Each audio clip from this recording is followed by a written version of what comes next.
This is like one of the biggest hold my jockstrap moments. The black part is supposed to be the 3 kind of encasing the 29. That's Got interesting. you. It's the most miserable thing that you can possibly do all year. Go to Daytona on the bubble. It's a team sport. It is a driver-driven sport by a lot. If you want to know who the best driver is, everyone needs to be in the exact same stuff.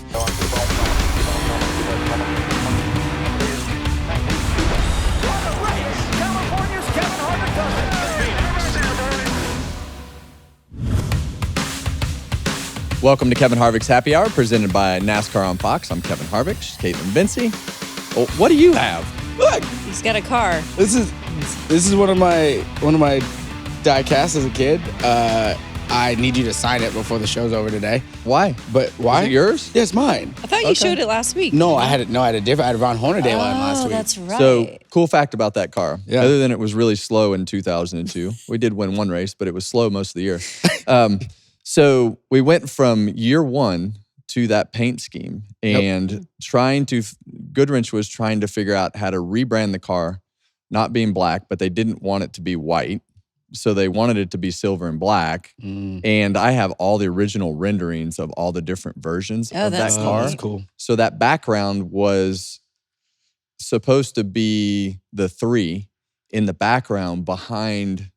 The black part is supposed to be the 3 kind of encasing the 29. That's Got interesting. you. Yeah. That's cool. But That you wouldn't is- believe all the different versions of that car trying to be the Goodwrench brand without being Earnhardt. Yeah. And the It's still process evolving. that all went through to try to still be silver and black, Yeah. but not be not be rude and to the To the Earnhardt legacy. brand and his Yeah. legacy. Yeah. And so there was a lot of thought that went into that car. That's very That interesting. is. I actually had no idea We about would that. have never known that if you hadn't brought that when in. I was a kid, I was always confused why it wasn't your rookie car, right? Because Earnhardt started the year, and like I didn't know because I always thought this was your. To me as a kid, I always thought that was your rookie season. Yeah. So Well, my rookie anyway. season started, one race into the season. right. So you didn't get 2 the races into the Yeah. season. So it doesn't have the rookie stripes on it, which is Very, very intriguing process about that paint scheme, though. Now it's worth a little bit more. There was a lot of Moving parts. time spent on that. But it had to be decided quickly. It did.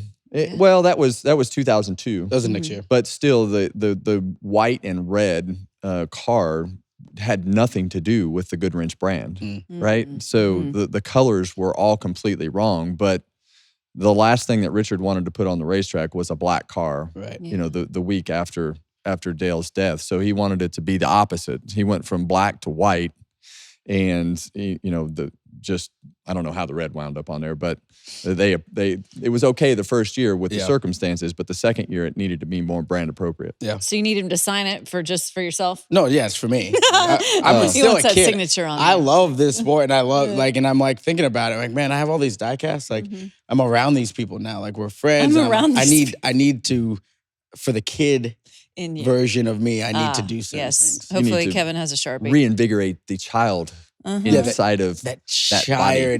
child energy. The inner child in that 50-year-old body.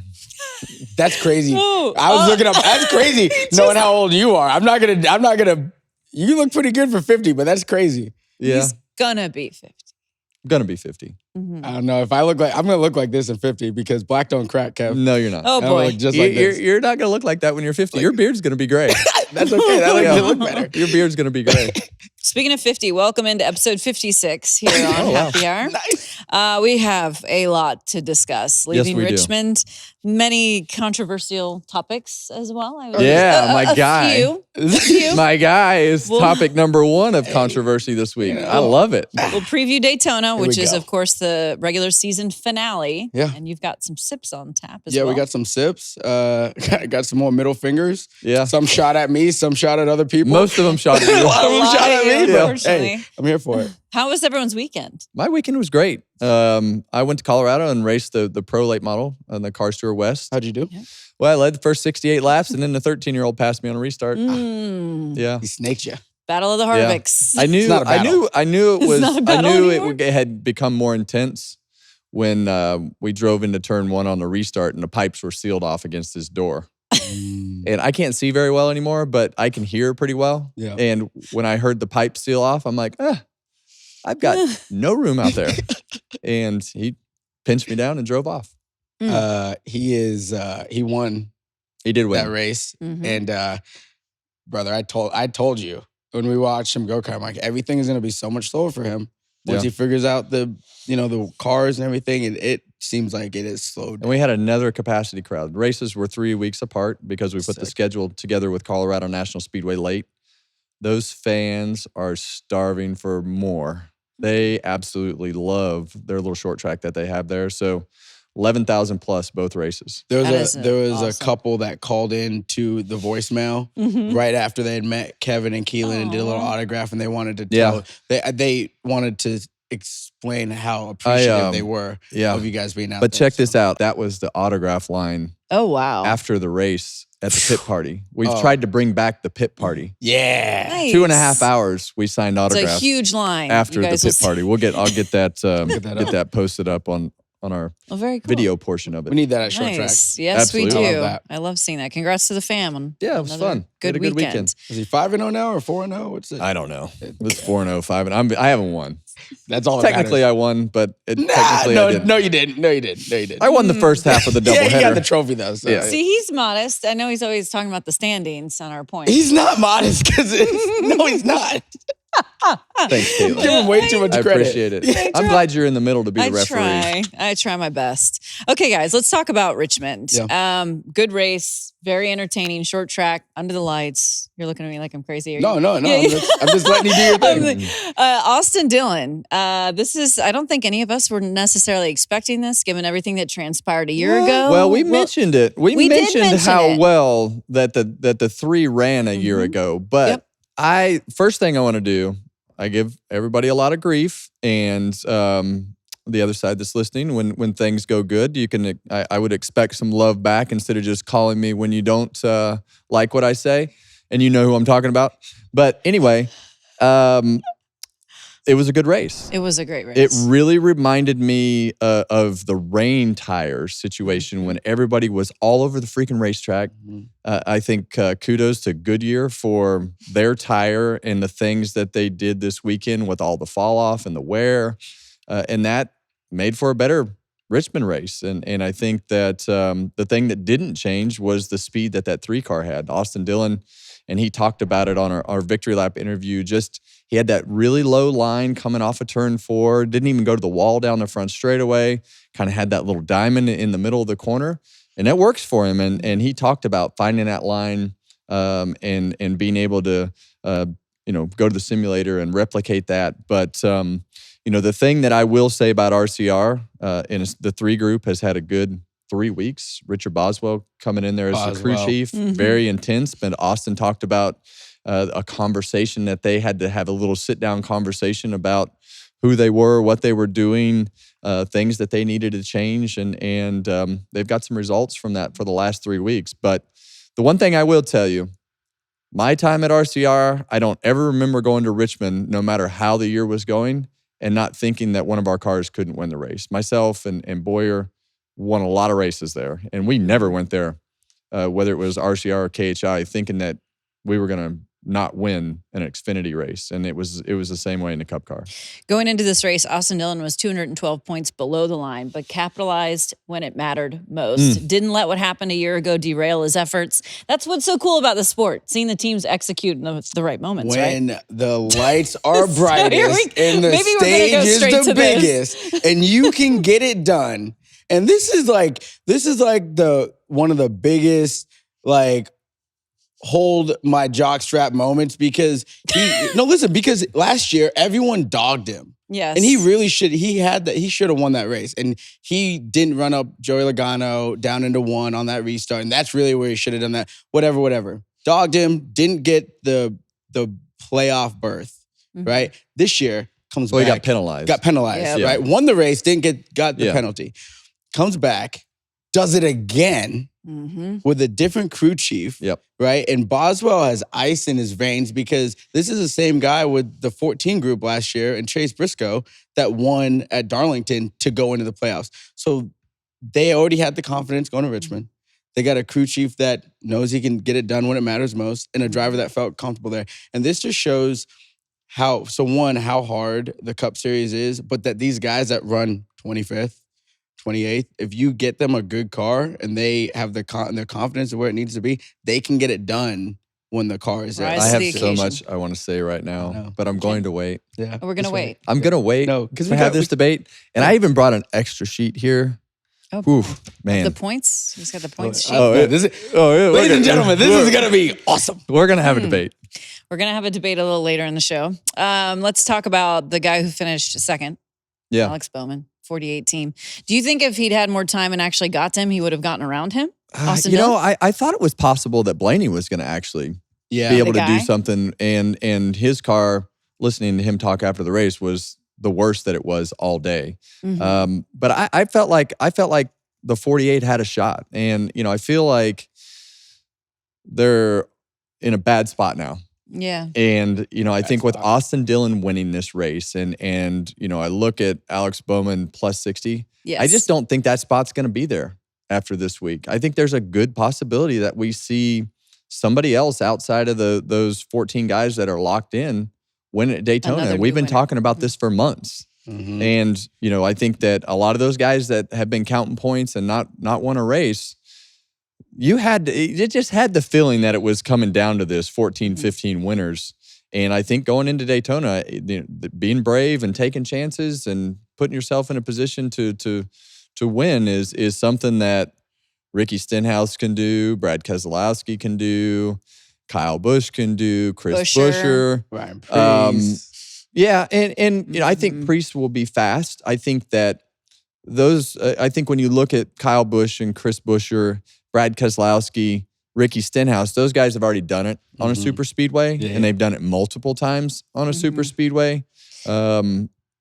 And I think the Fords are going to be fast. Yes. They're always very good at pushing. And I think with Austin Dillon winning and RCR being able to focus just on that 8 car for Daytona, I know personally how good the RCR cars have been at the super speedways, and we saw them kind of out-qualify their Chevy counterparts. And I don't know. It just has that feeling that there has a high possibility of an outside those top 14 guy winning these points. And I think that puts Bowman in a bad spot, and you know, having to try to figure out how to gain those points on Tyler Reddick is going to be a tall task. But what does that do? What does that do for Reddick? So what do you do going there? I think the agendas are all over the place. I was just going to say that. As far as Yeah, what you do from a point standpoint.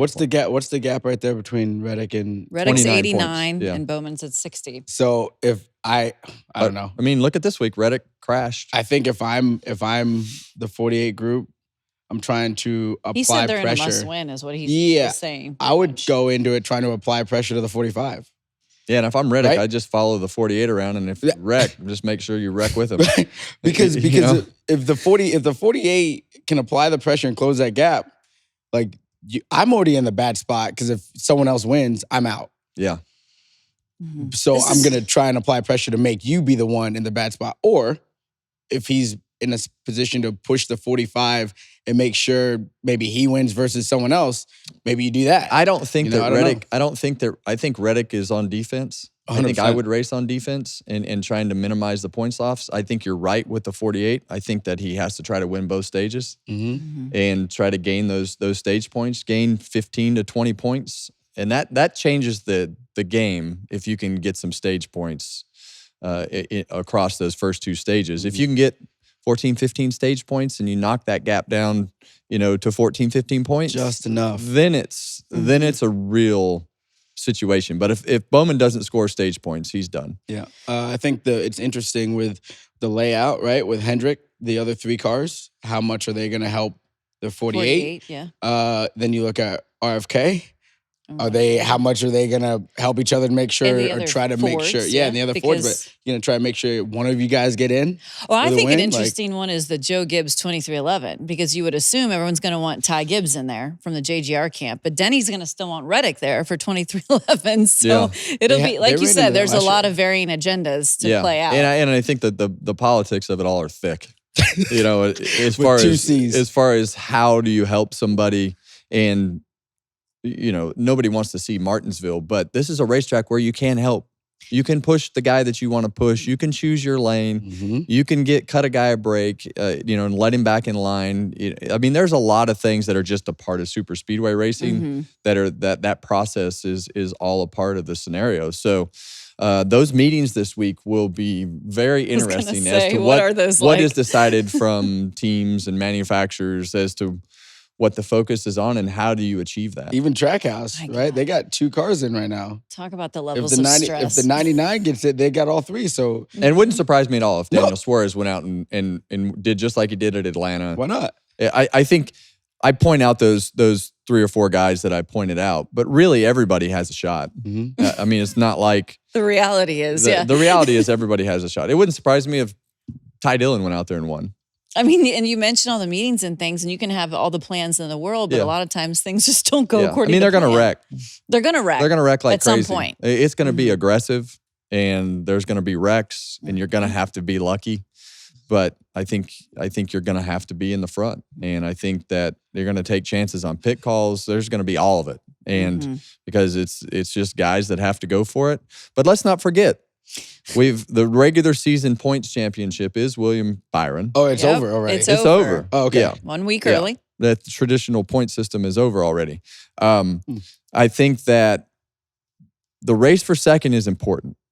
And the reason that I say that are the points that are on the line. It's 15, 10. Mm-hmm. And you've got the 9, the 11, the 5, the 12, the 20.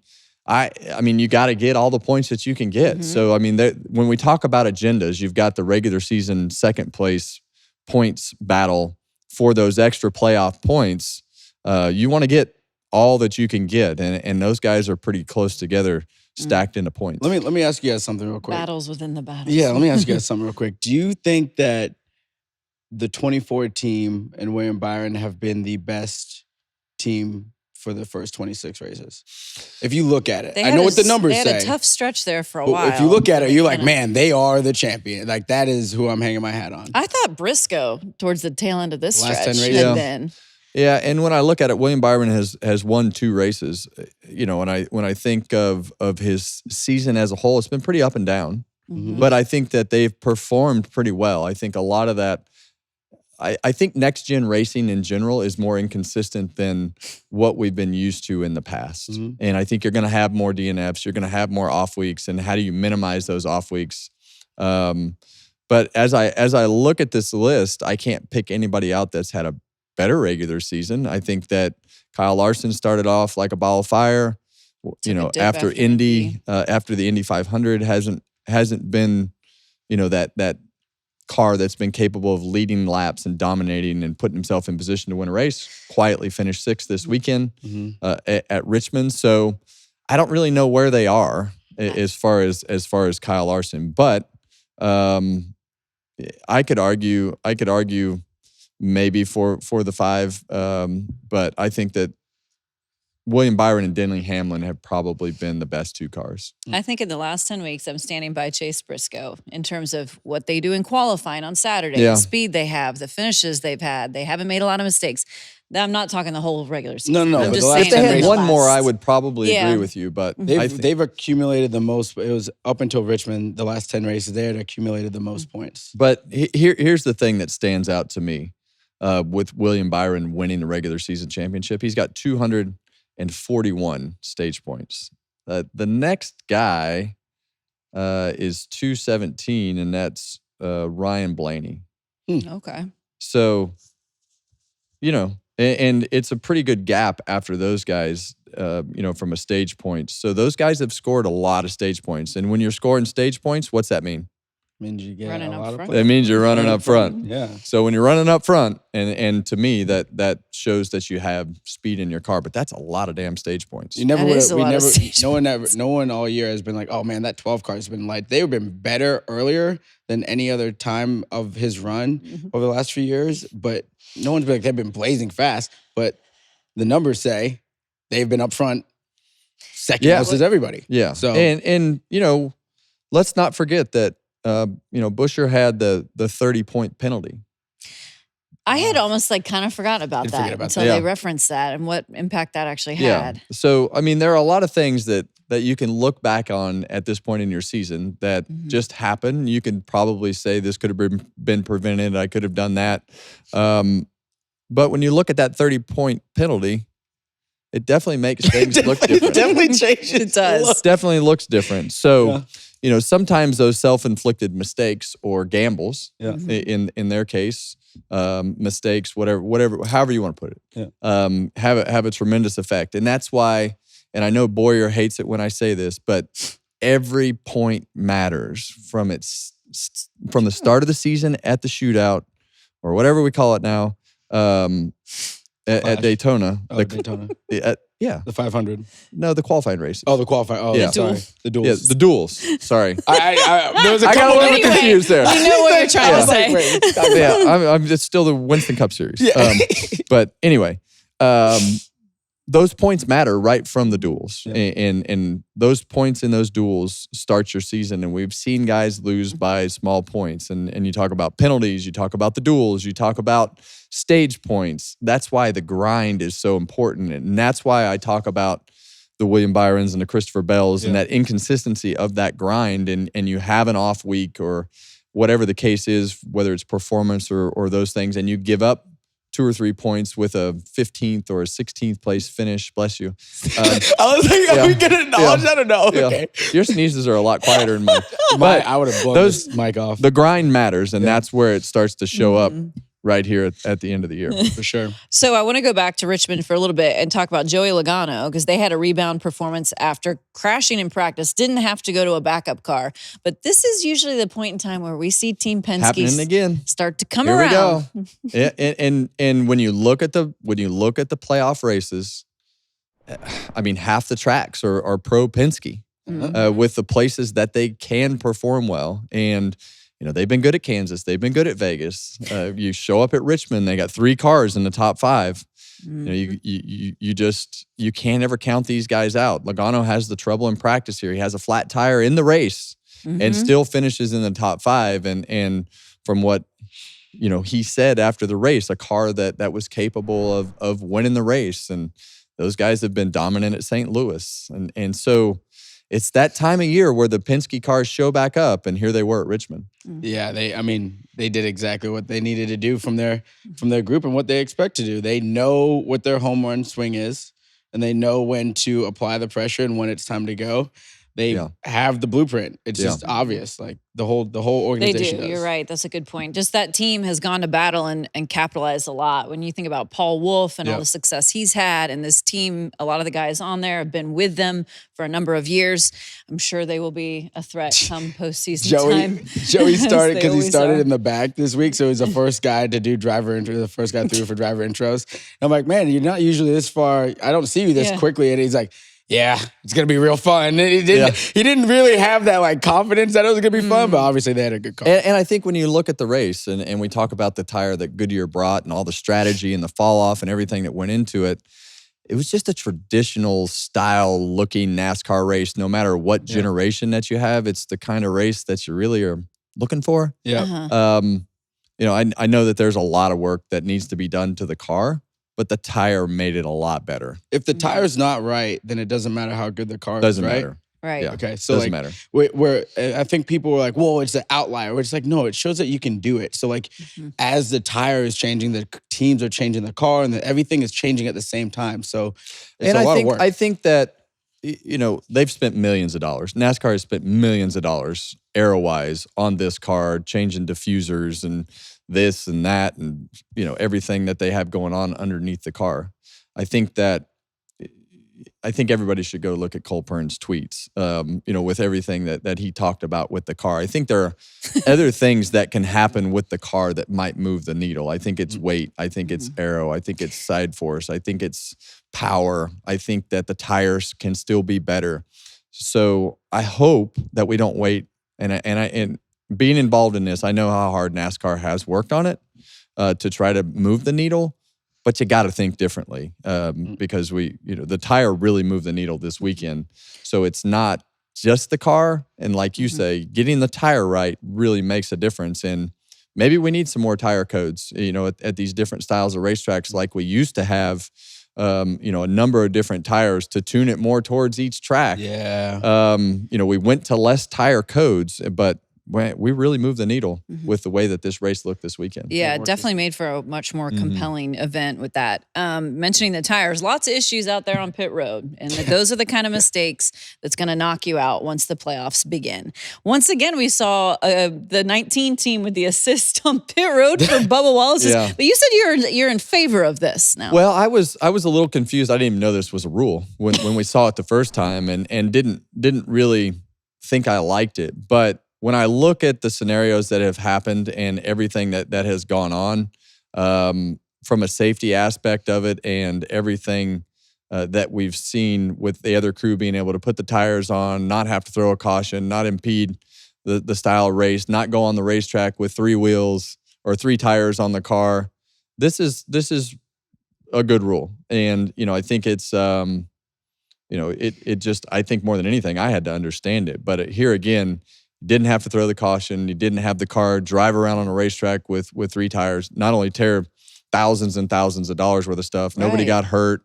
So I think it's, I like that this has evolved the way that it has. We originally saw that with Christopher Bell in Vegas in March. That was the first time I'd ever seen it happen. The first time we'd seen it happen. It still is impressive to me, the wherewithal that the crew chief and everyone has, and the crew to execute and make that happen within seconds. Charles was on it. Yeah, and since this has happened, we now know that that's a plan that Toyota teams had. Yeah. And so they've been prepared for these moments, and sure enough, it's happened a couple times this year. I think he was trying to get into the 67 because Corey Himes, the other 2311 car, was right there, and it kind of got there late, and it ended up in the 19, and they all knew what to do. And listen, I know we're talking about the wheel falling off for Bubba Wallace, but Tyler Reddick and Bubba were dominating a lot of this race. Like, there's some swagger to what the 23 group has going on, and Bubba's.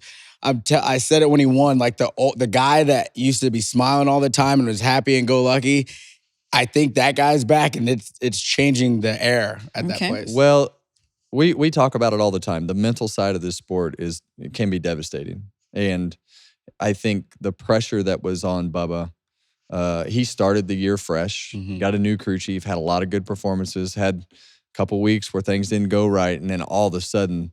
The media, you have to go into the media center every week. You have to answer the questions. You have to answer to the sponsors. You have to sit in the competition meetings.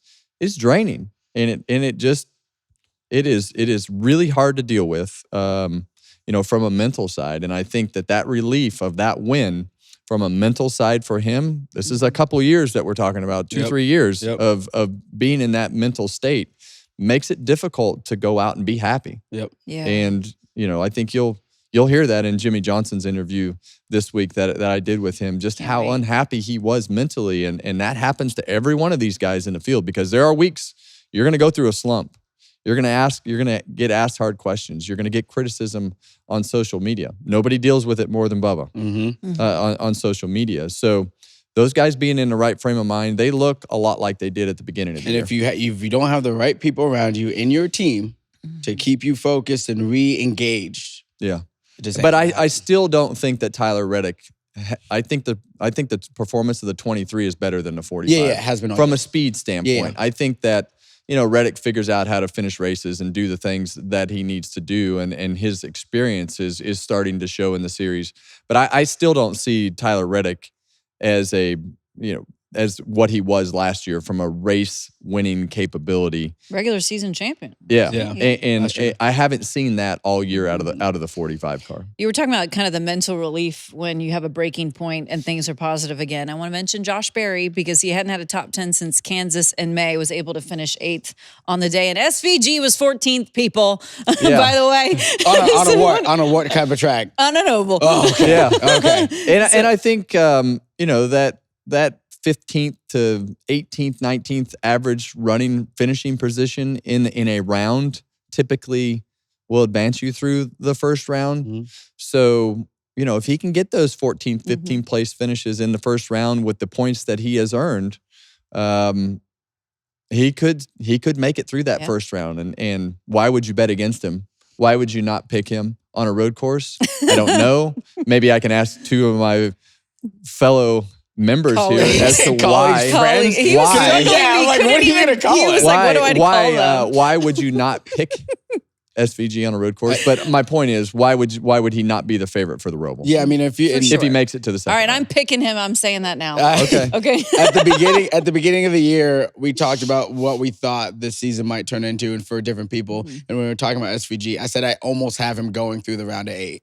Yeah. I said I feel like he's going to be able to figure out. He's going to win a couple road courses. Yeah. I feel like he would figure out the ovals, and it's getting closer to that. Like I'm not going to stamp my name on it, but like they're getting better. Yeah. They're getting The better. progress is happening. Yeah. And That's all. that's He's the a point we're rookie. trying to make. He doesn't even have 100 NASCAR Exactly. starts, period. Yeah. All right. So we've kind of already touched on Daytona and what we think will be happening there with the different agendas. Mm-hmm. But I guess, Kevin, just speak to the level of stress, I guess, once Oh. again, that this is going to present. It's miserable. It's the most miserable thing that you can possibly do all year. Go to Daytona on the bubble. There's not anything else that's more miserable than that the whole season. And I think that Alex Bowman in the position that he's miserable. There's no way he's not miserable this week because they know they're fast enough to be in it. You've got guys in it that are 25th, 26th in the points that have now won a race and put you in a spot to where I think that Alex Bowman has probably had a top 5 type season. Top 5. What do you mean? Well, just with the way that he's had a top 10 type season. Let's not put, I'm looking at the points. Oh, okay. So he's got 685. Where so you that would think he would stack up. Yeah, that would overall. of the winners, that would put him 9th. Okay. So, yeah, but I think that they've run well enough to win races for sure. and haven't capitalized on it. Mhm. But he's miserable.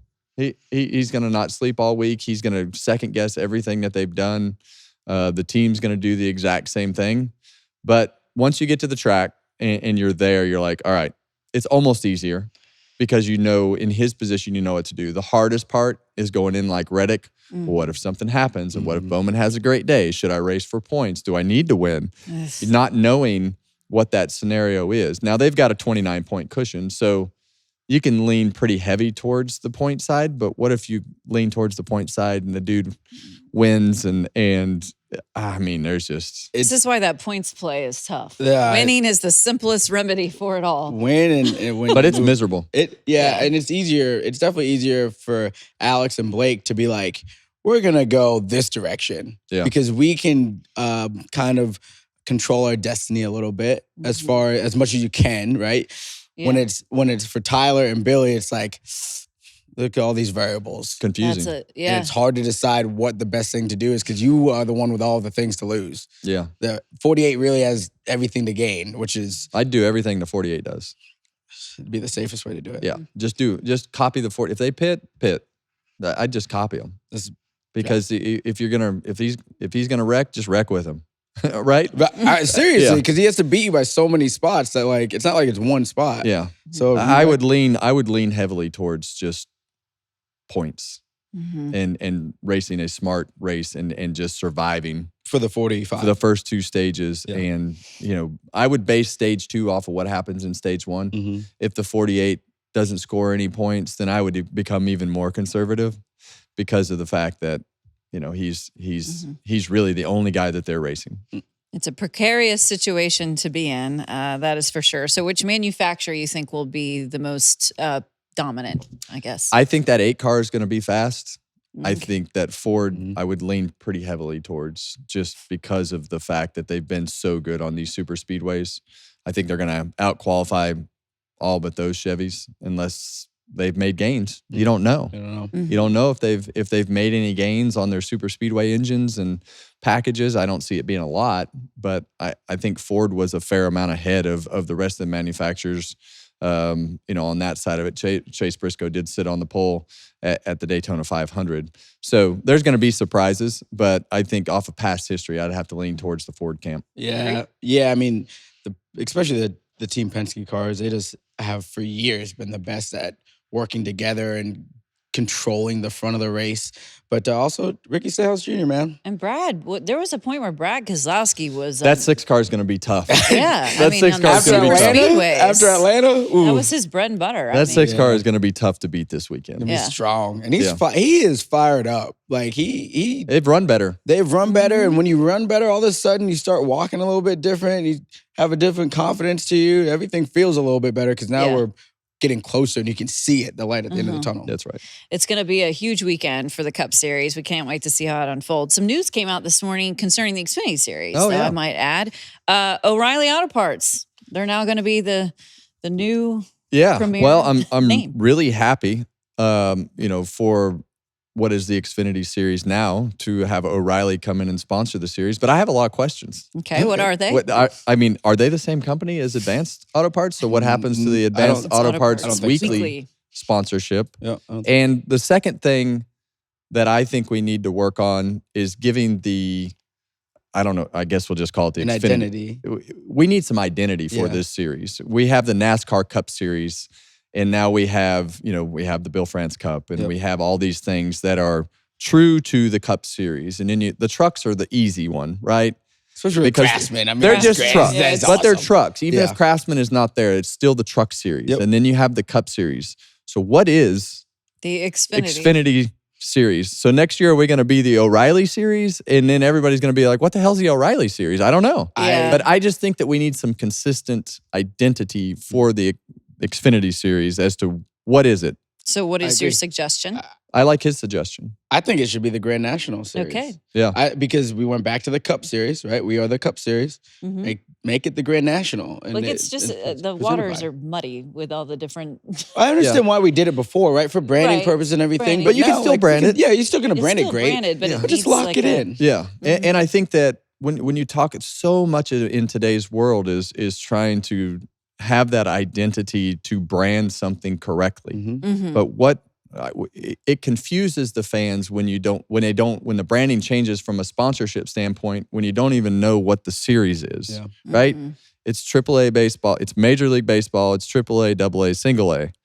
And we really are working on the ladder system to try to make it easier for everyone to understand what you can do in racing. You go from go-karts or legends or bandoleros to late model stocks, and then on to whatever it is, trucks, and now we're going to spend time rebranding Xfinity to O'Reilly. So why not just make that break now and let's make it, if it's the Grand National Series, so that it never changes again. Yep. Yeah, and you know what that does? Consistency. Yep. Yeah, and what that does is it locks in the legacy of what it started as. That's right. And now you're tying the old to the whatever the new is and whatever the present is forever. Yeah. Just like the Cup Series is, just like the Truck Series is.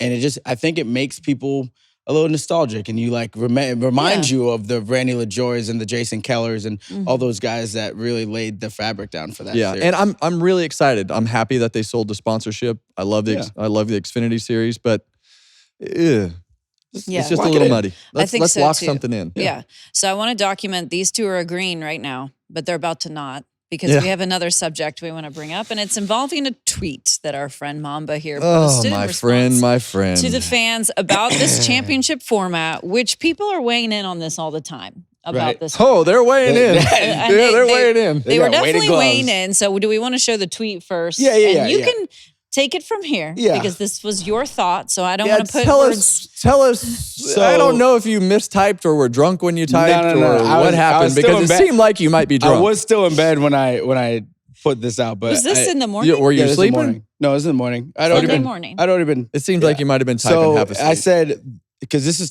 responding to someone else. The point isn't to crown the best driver. It's to crown the best team who executed the best when the pressure was on at the highest and the lights were the brightest. Okay. Listen, and here's what I'm saying. I will. Kevin Harvick. Oh, he's got notes. You had 23 wins at RCR from 2001 to 2013. Okay. Why did you decide? You've told us why on the show. You told us that you felt like to win a championship, you had to have Hendrick support somewhere. And when you made the switch in 2014 to the end of your career, you ended with 37 wins in a championship and arguably should have won some more. Not all with Hendrick support. No, not yes. all with Hendrick support, but the team was different. So the driver is older. Mm-hmm. Reaction time maybe a little slower. Oh, come on. I got faster. But you were definitely smarter. Yes. I'll give you that. I know you were smarter. But it's a team sport. It takes all that's the point pieces. you were making? That's the point Why I'm were making. people so upset about the team aspect? Well, the way I interpreted your tweet was that the team was more important than the driver. Absolutely. The driver drives everything that happens. The teams think that their name means something, but the guy's name above the door means the most. For sure. And the guy who makes the biggest difference is in the seat. But you can't do it without the rest of it. So I understand what you're saying, but it is a driver-driven sport by a lot. Without a doubt. But when the championship is the team, it's the team. The driver is the driving force, right, of this championship. But it takes the entire team to get it done. If we should we rename the point system to the team point system? I mean, why do we try to hide the owner's points? I don't know. And if we changed it, we wouldn't have this conversation. Because if we want to know who the best driver is, then we need. That's what I want to know. Then everyone needs to drive the same cars that are brought to you by the same people with no pit stops. So everything is the same. If you want to know who the best driver is, everyone needs to be in the exact same stuff. That's why this is a team sport, because you're not. I agree that it's a team sport, but I think the way that you typed it was like you were half asleep. I think you were trying to make several points. I think you were also addressing the fact there was a lot of criticism about the fact that a driver 212 points below the line gets a win and gets to move on. Yeah, and that's how I took it, was somewhat talking about the point system. It was the conversation was because I talked to so many of them, and I read through that. So are you on the side with Mark Martin and these guys that it needs to be the classic point system? No, I don't. Okay, no, because I'll tell you why. William Byron, we just talked about it a little bit ago. Locked it up. He locked it up in the traditional style of race early. If we kept going, how many races would he have the championship locked up by? We don't know because we're not going to do it. But Alex Palou just won the IndyCar championship with 2 races early. Yeah. 2 races to go. That's not good for sports. That's not intriguing. I think that there is a middle ground here. I agree. I think there's a middle ground. I think points should matter more than they do currently. I even like the fact that if we're going to get into the regular season points championship, and I don't really mind William Byron winning by that points, because I think that in those first 26 you should be rewarded for having the best season. I don't know that getting down to the end it will be that exciting if William Byron wins by 37 races or 370 points or something. Right. I think that I think there's a balance at the end with multiple tracks crowning our champions over a few races. Mm-hmm. I think that the regular season, I would like to look at, let's just say somebody wins this weekend and we have 15 different winners, and you knock a guy out that's in the top 10 in points, like Alex Bowman. Yep. I should there be 2 or 3 spots in the regular season that are automatically locked in on points, so that a guy wins, he puts himself that's 30th in the points, that puts himself in the conversation. If you win twice, you're automatically in, or how do you feel about someone who by multiple points? But I hate the fact that somebody like Alex Bowman's going to get knocked out by guys that are 25th plus in points. But don't you also feel like you've got 7 months to win? And but is winning one race being 30th in the points? Well, who's the worst in the points? Let's see. Austin Dillon is the worst in the points. He's 460. So that would put him 26th in the points. Mm-hmm. Mm-hmm. So he'd be 26th and SVG would be 27th. Mm-hmm. So at what point do points override a win? So this is where I think I've obviously thought about this. I think there's a middle ground between the two. I would like to see the championship round be 3 races. I would like to see the first round be 1. And in that first round, it's kind of like a wild card. Then you are able to your point, like if you have 2 guys that are in on points, right? The last 2 guys in on points, whatever. Then that first race is a 1 race in, and then you get into the next round. Then you're giving those guys a chance that had a better point season, and the guys that are further down in points to compete. Well, the only way points guys don't get in the first 3 rounds, I mean, the highest guy in the points is going to get in. Right. Regardless in the first 3 rounds. I think the wild card should come in the last round. In the last round of the guy that has either the guy that's the highest in the points through the playoffs as the wild card.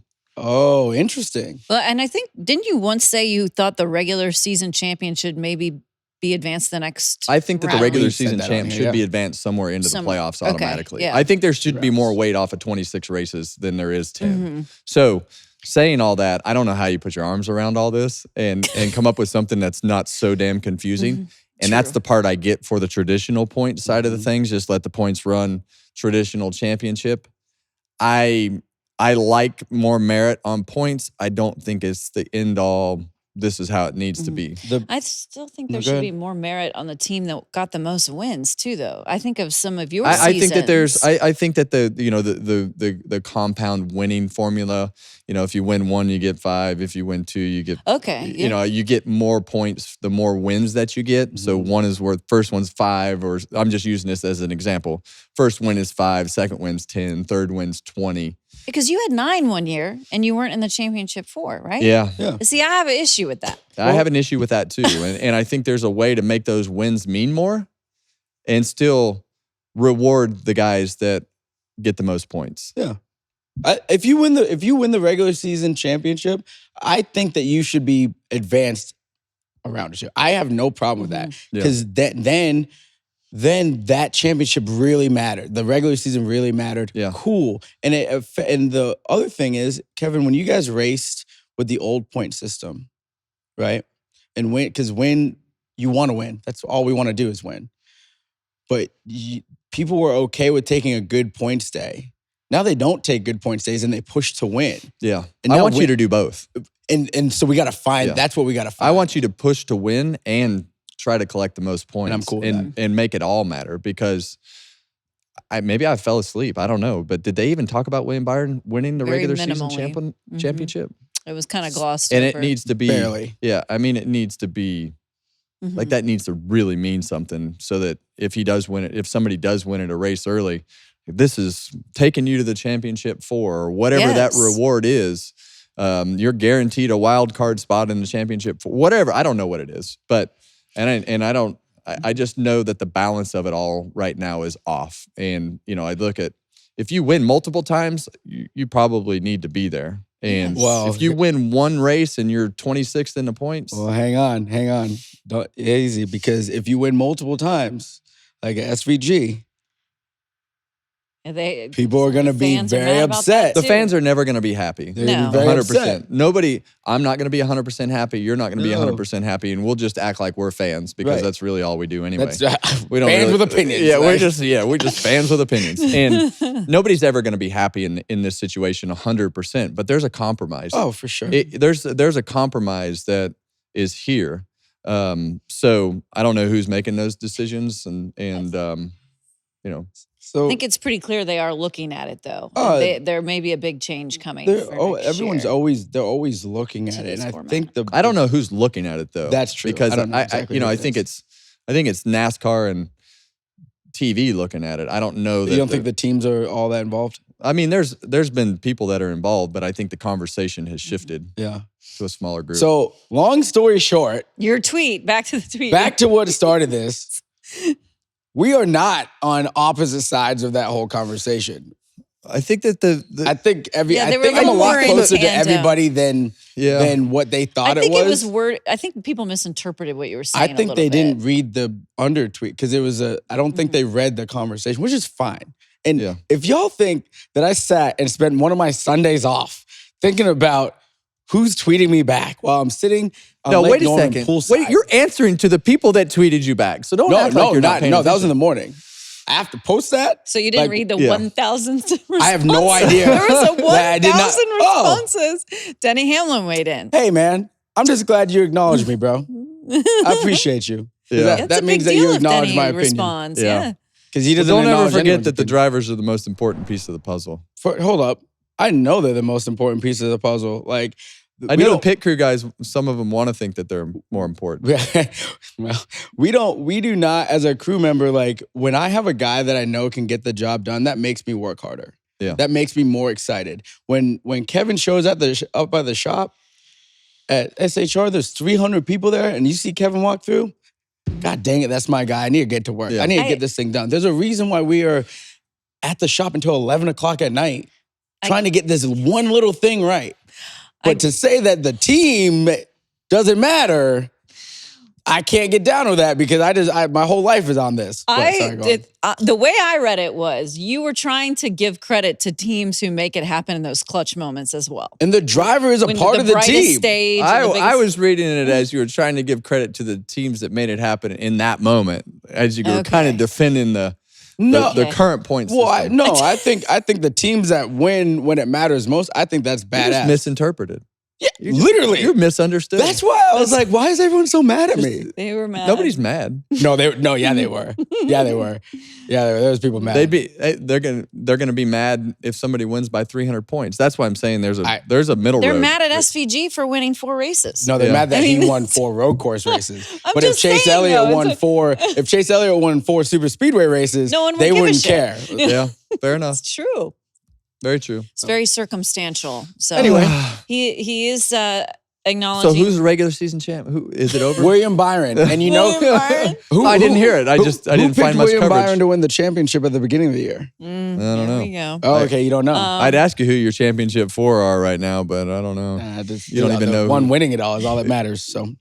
Anyway. So we do know that Mambo does believe, in fact, that his sips are the most important part of the show. So we will now move to that. I've been told, hey. See, everybody's going to boycott the sips this week. Well, they don't. They got the sips early, kind of. So did you piss off the fans that are your fans, or did you piss off everybody else? I don't know. I don't know. I'm sure some of the people. know. No, I know. I pissed off everybody else, but I'm sure some of the people that follow me don't agree with me. Yeah, and that's okay. That's okay. I don't need you to agree with me. You like my shoes? I do like your shoes. I'm glad that we all kind of went in the same. We all went black and white today. Yeah. Anyway, welcome to Mamba's Social Sips. After that riveting conversation of my social media, literally, keep it up. Yeah, we're just gonna keep digging. And just like Carson Holsevar was this weekend, this week, he ran at Berlin. He ran his super late model. Him and Bubba Pollard got into it a little bit. Had an amazing save, but let's roll the tape here. So here we go. Yeah, they're down in the They've been racing like that for about 3 laps, right, side by side, and Bubba was getting a little more aggressive and impatient. And he gets a little loose down here, and 3 gets him. Amazing save, by the way. That is unreal. Yeah, that reminds me of Pocono. And then you can see a finger just kind of come out. It reminded me of his Pocono save, and it reminded me of Connor Zillage at Iowa flipping off Daniel Dye while he's still driving the car. I mean, he's still sideways almost the whole lap. The whole lap. I think he got a cut tire after that. We've seen a few of those pivotal saves. So listen, that's really the only sip this week because we were talking about so much other stuff. But Kevin, now the younger guys, they can just drive with one hand, I guess. One hand out the window. They'll learn that they need to just keep their hand in the window. But it's entertaining. It is very entertaining. Listen, guys, that does not mean do not send in voicemails and mailbags. If you want a voicemail, 805-317-4175. And for the mailbag, it's harvickhappyhour4@gmail.com. Appreciate you, closers. Yeah, appreciate those people who left a voicemail talking about Colorado and seeing the We do go Harvicks. through them all. Very nice. Gambling problem? Call 1-800-GAMBLER. In New York, call 877-8-HOPE-NY or text HOPE-NY 467-369. In Connecticut, help is available for problem gambling. Call 888-789-7777 or visit ccpg.org. Please play responsibly. On behalf of Boot Hill Casino and Resort, Kansas, 21 plus age and eligibility varies by jurisdiction. Void in Ontario, new customers only. Bonus bets expire 168 hours after issuance. For additional terms and responsible gambling resources, see dkng.co/audio. NASCAR is not responsible for this promotion and used under license. Okay, guys, before we get into our picks for this week, let's take a look at the best bet of the weekend, courtesy of DraftKings. Oh, man. You could have made some money this week. Oh, my God. 3,500. That might be the largest we've seen. No, it's without a doubt the largest we've seen. By a lot. Okay. And I think there was merit behind picking Austin Dillon. Yes. Yeah. Based upon his performance at Richmond in the past. So you could have made some cash. But take the checkered flag with DraftKings Sportsbook. Download the DraftKings Sportsbook app and use code Harvick. That's code Harvick for new customers to get $200 in bonus bets when you bet just $5. Only on DraftKings. The crown is yours. Yeah. I'm just going to bring him a Burger King crown next week so he has something. Piper came home from school with something that she made in class. You know Maybe what? I'll bring that. No, Oh, I there just you need go. Piper That to would make be me sweet. something. There you go. Yeah, Pipe. If you don't mind making me a crown for the show, that'd be fantastic. Thanks. Yeah. Pipe. We've been asking for that prop for about 6 months. I know. I really thought they were going to send it. Yeah. I did too. Yeah. Can we get on Missing the that? boat. Yeah. All right. Let's see this $3,500 burnout because it was pretty good. You could tell he was had been wanting to do that for a while there. Austin Dillon, what do you think of this one? It's good last year too. Here. I think It was loud. you could definitely, based upon his usage of throttle and the RPM levels, that he did not give two shits about what they were going to do with that motor next. Yeah. And there is pure joy and excitement behind those kind of celebrations. Totally. And there is nothing better when you hadn't won in a year. Yeah. And, you know, I think that it is hard to win these races, and there's a lot of pressure on these guys. And when you finally break through, it's just a huge relief. And you could hear it in his burnout just with the RPM. So, you know, I think it's I think that's a top 5 burnout. Okay. I like that. I like it. Top I think 5 that's a top burnout. 5 burnout because I could feel the enthusiasm. You could. I thought the same thing. the thing that got me, KV, at the end was when he got out and he said, "I have a broken rib." Yeah. God, I was like, unreal. Yeah. "What a gangster!" Yeah. Mhm. That's not. You can't even breathe. Like you can't even. Oh, that is a breathe very with painful Yeah, and he injury, came yeah. on the victory lap and told us what happened. I asked him. Obviously, the victory lap is on Monday. So when this show comes on, it's over. But he actually was getting his hunting season, getting close to hunting season. So he was getting his bow down, put the bow case down, fell off the ladder, landed on the bow case, and broke his rib. But that's what old people do. That's when you know you're starting to get old, is when you start Fall off the falling like ladder. that. Yeah, I did that the last year. I fell down the steps in Italy at Keelan's go-kart race and had to survive Nashville and all those weeks with broken ribs. But Wow. I wonder if he got in as much trouble with NASCAR as we did. We're not telling him. For keeping it a secret. He'll probably know here today or tomorrow. Yeah, you're supposed to report those things apparently. But yeah, One other thing I'd worry about it later. Yeah. One thing I thought was cool too was the embrace of his brother. coming to that him was cool. After the win. I was Neat. somewhat surprised in his comments in the winner's interview this week and talking about he and Ty being more involved in the family business and those Interesting. conversations that they've been having with Richard on decisions and things like that. And I really enjoy that unity of Richard and both of those kids. Mhm. I call them kids because Well, you've known They him were since- they were kids like when you- 6 when I got there. And to me, that is super important for the longevity of RCR. Mhm. Them growing up, having families, maturing, and being able to understand the business, because there's no doubt that Richard Childress is the glue behind that company when it comes to picking up the phone, finding sponsorship, and the politics and the day-to-day business. It's very important for those two to understand what's happening. When I interviewed Ty this week in the NASCAR experience, he was very passionate about talking about what happened last year at Richmond with his brother. Mm, And mhm. I have never really seen that before from them. Yeah. I didn't really. Their bond is, I think, There's is something changed. changing. It is change over There there, is and that's a something changing. good thing Yes, for Yes. that group. absolutely. You can hear that Love to see it. conversation with Kevin. The Victory Lap is available now. The point standings, you and I picked up a little bit. Who? You and I. Oh, me and you. Oh. Yeah. Oh, that one's Not over. much. That one's like the regular season champion. But We hadn't the- talked about it much, but that race has It's- been over for a it's while. Momentum, baby. We only have to deal with one more week and then it resets. Exactly up Yeah. top, KV. So Yeah. basically, That's what I'm talking I'm the regular season champion. yeah, you're Correct. William Byron. Yeah. By a landslide. You're Corey Heim. Okay. Yeah. Oh, yeah, no, it's better. Yeah, you're Fine. Corey. Yeah. 124, Kevin. Mama's at 73. I'm at 67. We have She a says it's 67 quarter. I know. real quick. Let me just 67 gloss over real that. The cool thing is, though, we are going to get the fans involved. Oh, yeah. When we start to do the playoffs, and we want to have you guys weigh in. So you can submit your picks by scanning the QR code on the screen. You see it right there, Mhm. or go to the link in the description of the podcast to start Make be a part of sure the selections. that you scan that because I'm going to kick your ass too.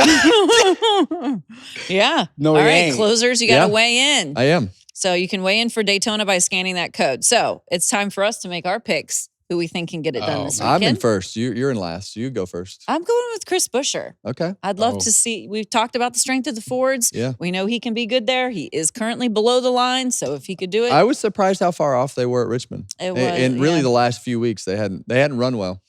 Okay, So, but I think it's a good one. all right. I think the 48 group deserves to be in the playoffs. Okay. And there's a way that they get in without winning this 2 weekend. weeks in a row, he's picked Alex. I'm not picking Alex. Yeah. I'm Oh, picking whoops. Kyle Busch. Oh, I think I want the 48 to be in the playoffs. There's a way for them to be there and them not in. oh, I'm sorry. But I'm picking Kyle Busch. I was- I want Kyle Busch to win so bad. I don't know if I've ever wanted someone to win so bad as I do for the 8 of Kyle Busch. Well, Yeah. I think you and a whole bunch of people are hoping that Kyle Busch can get back to victory lane. I'm going to go with another guy that needs to get back to victory lane, Brad Keselowski. okay. Yeah. These are, this is the most adventurous we've gotten Yeah. in picks. First of all, I'm always adventurous. This guy over here just takes the low-hanging fruit. I'm so, just a winner.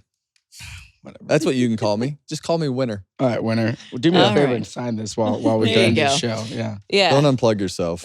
Don't do that. There you go. Yes. We look forward to the Thursday edition of the show because 7-time champion Jimmy Johnson is joining Kevin. And from what we understand, It's great. It's a very interesting conversation. Yeah, and I think that Jimmy opened up about a lot of things that I was pretty surprised to hear, and honestly, straightened some thoughts out that I've talked about on here before. Just why would you go run the IndyCar?